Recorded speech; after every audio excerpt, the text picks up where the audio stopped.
Hello and welcome to the Two Dyspraxics. I'm Barbara Neill. And I'm Matthew Munson. And this is episode 25 and we'll be talking about parenting. So that's parenting from the point of view of a dyspraxic parent and also how it is to be the parent of a dyspraxic child. Well, I should say, just to intervene, is I'm not actually a parent at this point, so although I would like to be a father one day, I haven't got any direct experience of parenting as a dyspraxic person at the moment. You do have a godson? I do. Well, kind of unofficial, kind of godson. I know who we call the Overlord. He is now 2, and my other friend's children who are. Oh God, I should know this. 14 and almost 12, I think. Something like that. So yeah. I mean, I'm. So it's not that you're completely. Oh, I'm not completely, ignorant about kids, but I don't parent on a full time basis. I can hand children back at the end of a. Yeah, which is quite handy. Yeah, well, obviously, Barbara, you have a very different experience. You can't hand them back, really, can you? I can't hand them back, nor would I want to. But I have to say that mine kind of relies on my dyspraxic memory to an extent, because mine are all grown up now. My youngest is 16, the eldest is 26, and I won't leave Jim out. He's 24. Oh yeah, you can't ignore them. I can't leave them out. And so yeah, I suppose. Really, when I think about it, when son number 1 was born, and he's also dyspraxic, so I've seen it from both points of view, from mine as a dyspraxic parent and from the point of view of being a parent of a dyspraxic child. But when my eldest was born, I had no idea to start with that he was dyspraxic, and I also had no idea I was dyspraxic because I hadn't even heard of it. It wasn't until he was about, I think he was about 5 or 6.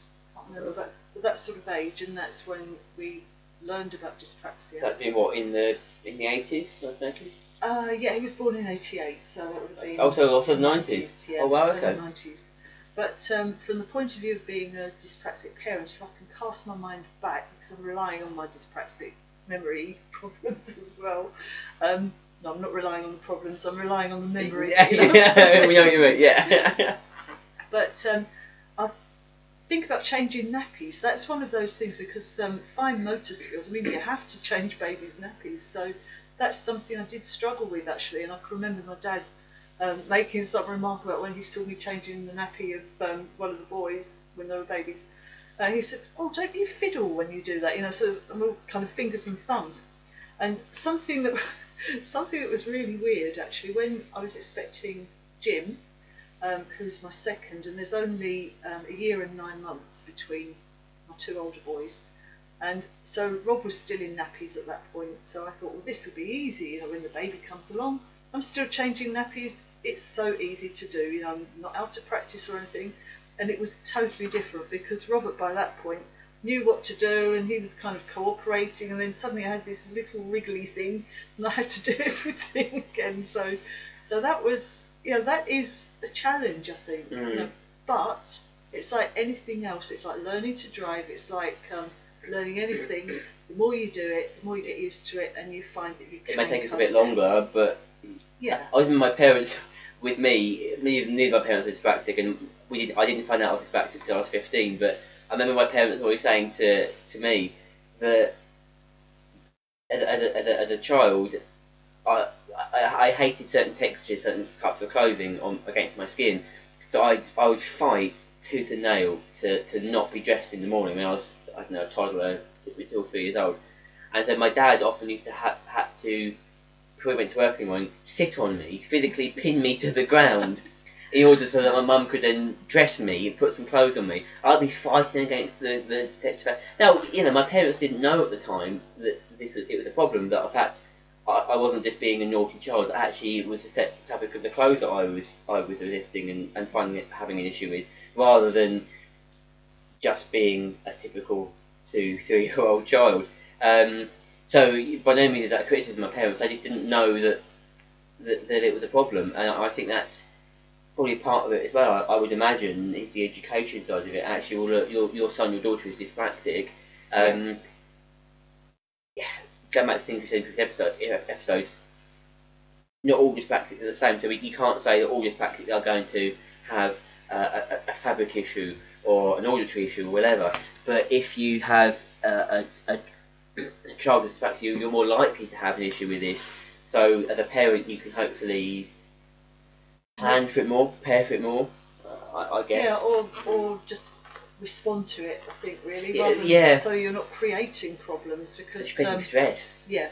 I mean, I think it's well and good that people are becoming aware of dyspraxia and some of the issues that they might be facing, but I do think as a parent that there's a danger that you might anticipate problems that may not even arise. Yes, that's very true. And by doing so, I think if you're not very careful, you can be setting your child up to feel more different than is absolutely necessary.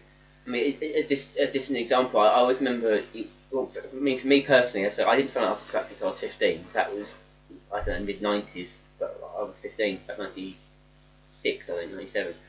And you know, I honestly think that was the best thing for me personally, because I didn't fall foul of a victim mentality, because I was raised. I mean, I will fully admit I wasn't the easiest child to raise. I'm happy to admit that I was a bit of a. If my mum and dad are watching this, they will be nodding their heads in agreement now. I was a bit of a nightmare child for many reasons. Many of which were part of my dyspraxia, many of which were just me being a nightmare, to be fair. And as Bob said, it's important to differentiate between what is the dyspraxia talking and what is just your personality, and one doesn't necessarily define the other. And I think for me, growing up, I never developed a victim mentality because I was never told by my parents, oh, don't worry, we won't make you do that because you're dyspraxic. I had to do everything that a non-dyspraxic child would have done. You know, I was given tasks like to tidy my bedroom. I had to go to the shop sometimes and get something from the shop. You know, start to learn how to cross the road, I had to do all that stuff, I had to kind of check my change and stuff like that. Stuff any child would have to do at some point in their lives. And yes, it took me a bit longer to learn it because I'm dyspraxic, so that's fine, but you know, my parents kept at it because I didn't get labelled and bogged down with this condition that I supposedly had, and it wasn't the be all and end all. It wasn't the end of life that, oh my god, he's got this condition, that's it, our life is never going to be the same again. Well, it just wasn't like that, was it? It's not a thing. It's not a big deal. It's not a problem, surely. Well, it was exactly the same for me because, I mean, I'd never heard of dyspraxia until I was well into adulthood, so my parents just brought me up the same way as my brother was brought up, with the same expectations and the same rules and regulations, the same boundaries. My brother's neurotypical, incidentally, but there were absolutely no allowances made whatsoever, and I brought my son up the same way. But I think for your son, he wouldn't allow himself any differences either, would he? No, he wouldn't. He wants to be treated the same. Yeah, I think he's managed remarkably well, actually, because he's very, very determined. So he'll set his sights on something and he'll go for it, really go for it. It's quite something. And he never ever discusses dyspraxia. It's just not an issue as far as he's concerned. I admire Barbara's older son because he drives a motorbike, for example, and I think is absolutely phenomenal. I mean, I can buy a bike. That's all I can ride, and I think it's phenomenal because he wanted. Sorry, I'm kind of it's okay. He wanted to drive a motorbike. He went out and he did it, and you know. He started off by passing his driving test, so he got a car. Yeah. Had a car for 3 years, and really wanted a motorbike. So he did it properly. You know, took proper lessons and passed his test and so on. I mean, before he bought a bike. Can you imagine what would happen, God forbid, if he'd have had a victim mentality, or he wouldn't have done it. Or if he'd have ever said to him in the past, I mean, I don't think he's ever like this, because I don't think it's his personality. But if you'd have kind of said to him enough, don't worry, we won't expect as much of you because you're dyspraxic. So don't worry if you don't achieve anything in life. You can't. I think that's a very good example, actually, driving a car, because you can't have allowances made for you when you're driving a car. No. It just doesn't happen. So I always remember when I was learning to drive the first time around. I mean, I was 18, 19 when I learned the first time, and then tried again more recently. I remember having a discussion with my then driving instructor about having like a disabled person's test, and I mean I was fairly naive at the time, but I just something rankled with me. I was just like, no, this isn't right. I don't want to have a driver's license that says it's got a big D on it or whatever that says that I took a special test. I don't want a special test. I want the same test as everyone else just with an understanding from the examiner that says, oh, he's got dyspraxia. Okay, I get it. So he may do this or that, or he may not do this, or he may not do that. It's not about separating us out as children or as whatever. It's the parenting style should be about just treating us the same as our siblings. I'm not siblings, but as siblings. Yeah.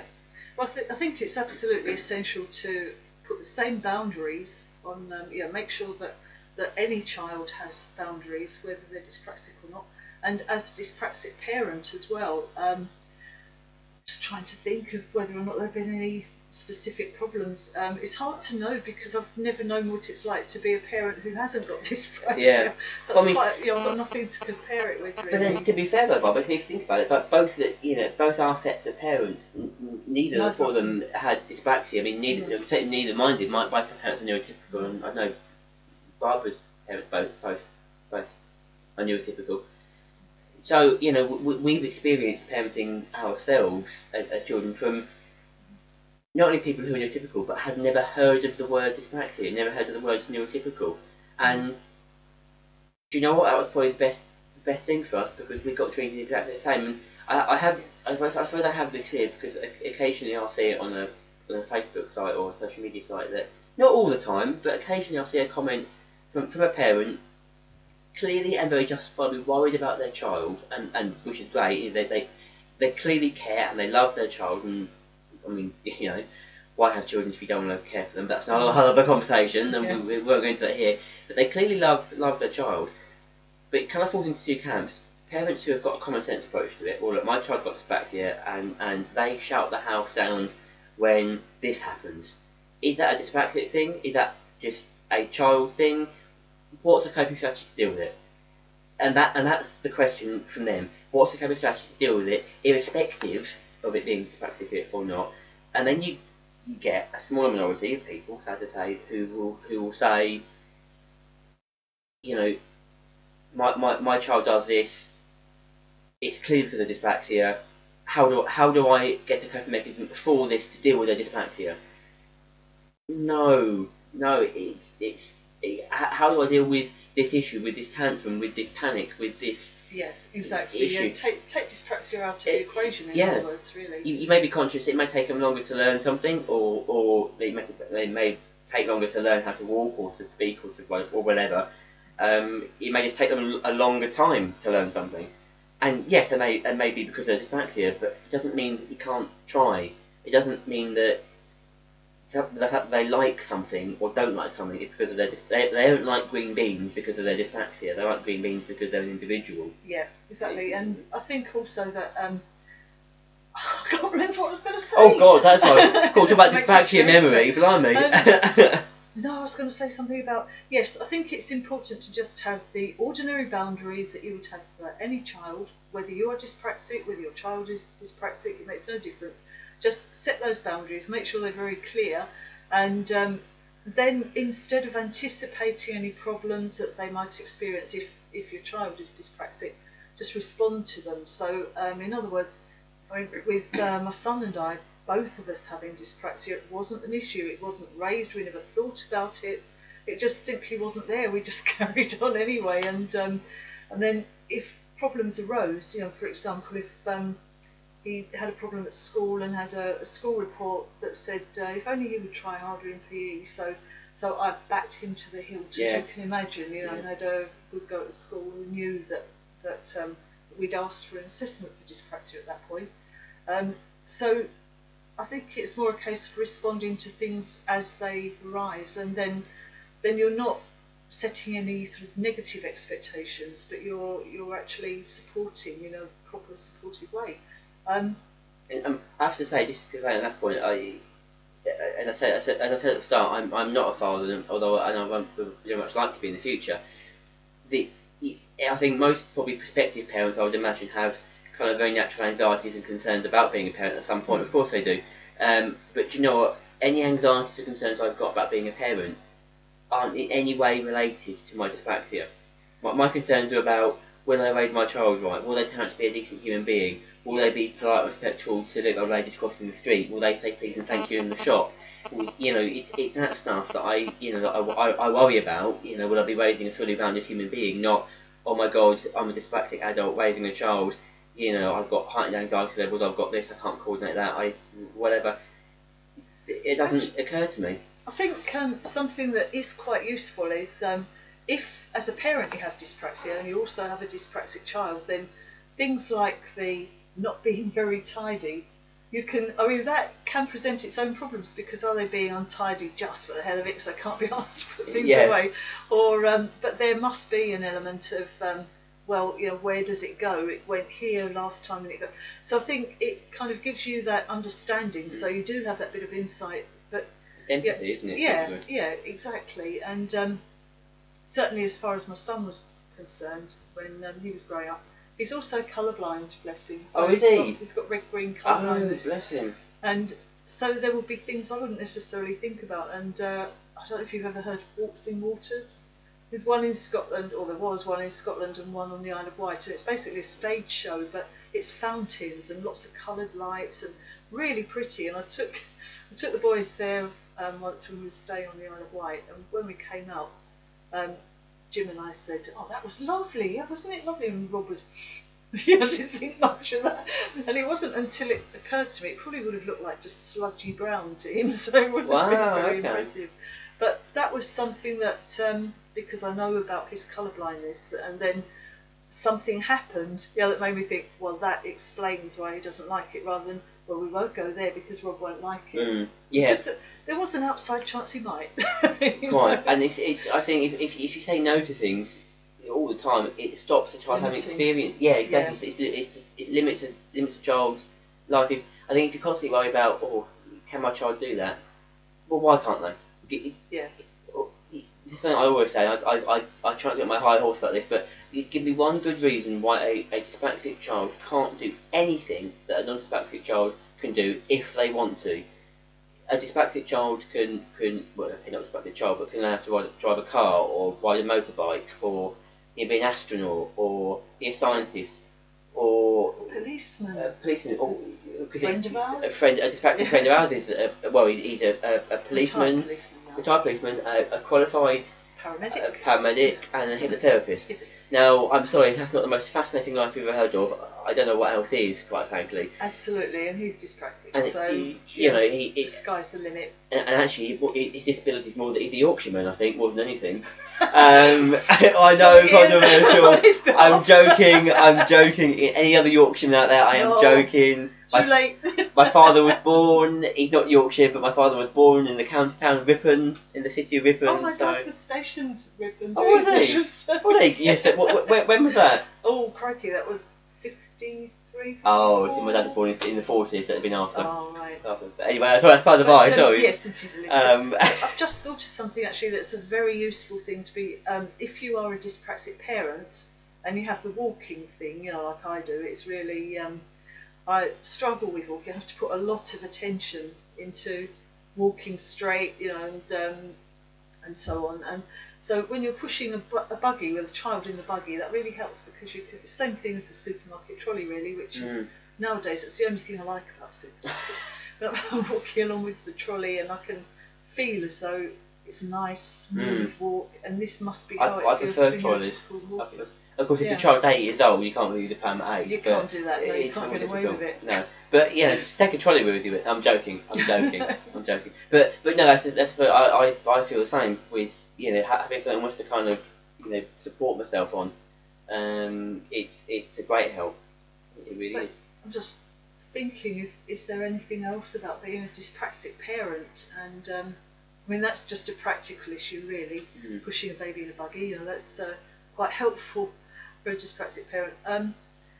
But I can't think of anything. I think really it's a big problem. It's just being open to just life, I guess. If you're a dyspraxic parent of a neurotypical child, or a dyspraxic child, or you're a neurotypical parent of a dyspraxic child, it's just dealing with life as it comes. Now, I mean, dyspraxic people often have a problem with planning and preparation, which again we should discuss in the previous episode.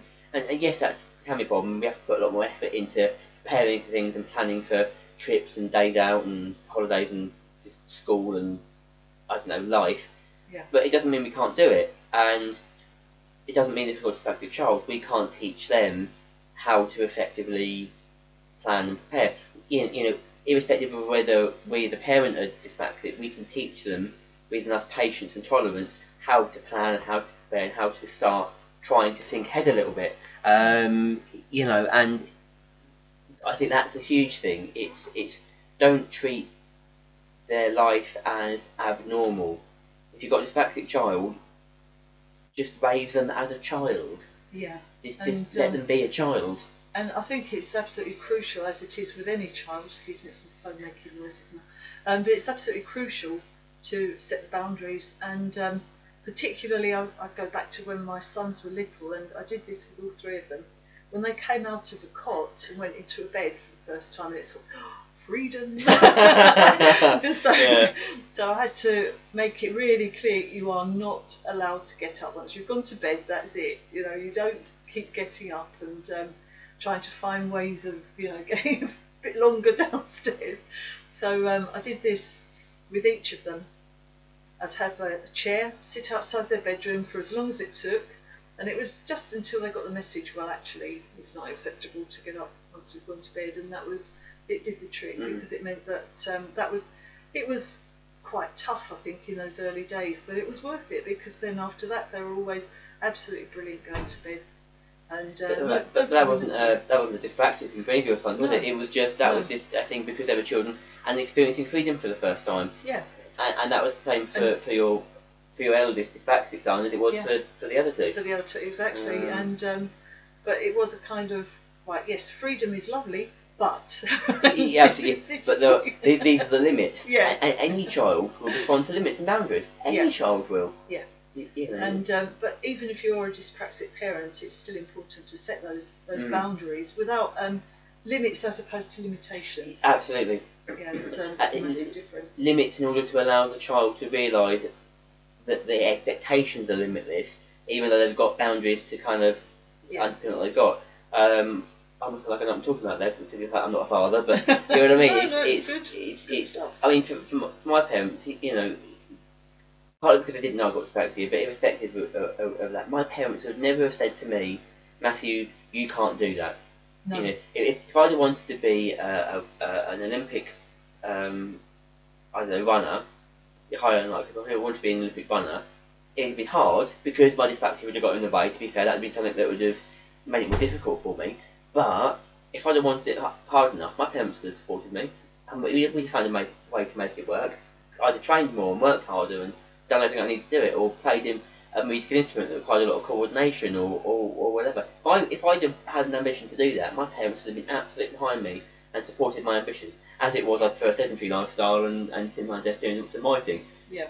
Perfect. Yeah. But you know, my parents supported me as much as they would have done if I was a non-dyspraxic, because the dyspraxia did not matter. It wasn't relevant. It wasn't interesting. It wasn't a thing in my childhood. It wasn't. Even if we knew about it, it would have been discussed. Nothing.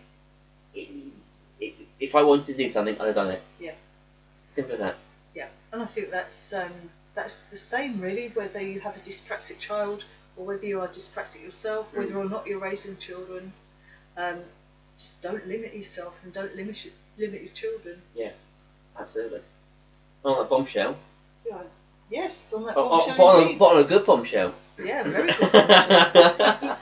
Happy parenting, folks. Happy parenting. Good luck with it. Yeah, have fun. Actually, as put a follow-up here, if I do become a father, there's going to be, if you see bags under my eyes. So then with the theory. yeah.